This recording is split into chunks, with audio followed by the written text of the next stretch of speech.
Sir, most of the English speakers, they sound weak. Why does it happen, sir? மிக ஒரு அழகான கேள்வி.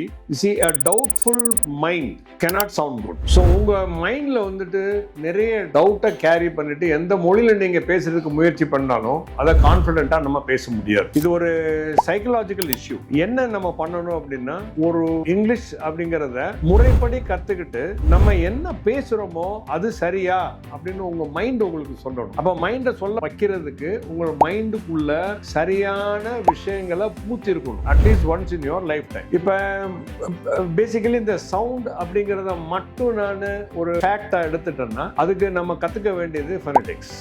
ஒரு இங்கிலீஷ்ல வந்து அதுக்கான சவுண்ட் இருக்குது, ஸ்ட்ரெஸ் இருக்குது, இன்டோனேஷன் இருக்குது, ரிதம் இருக்குது. இதோட பேசிக்ஸை கத்துக்கிட்டோம்னா அப்புறம் ஆட்டிடியூட் பில்டிங். நம்ம பேசுறது கரெக்டாக தான் இருக்கு அப்படின்னா எந்த மொழியிலையும் நம்ம தெளிவா சத்தம் போட்டு பேசுவோம். அந்த சவுண்டிங் வீக் அப்படிங்கிற கொஸ்டினே வராது. So it all boils down to learning a language properly. மைண்டுக்கு வந்து நீங்க கரெக்டா தான் கத்துருக்கீங்க, கரெக்டா தான் பேச போறீங்க அப்படின்னு உங்க மைண்ட் உங்களுக்கு சொல்லுச்சுன்னா you will not sound weak.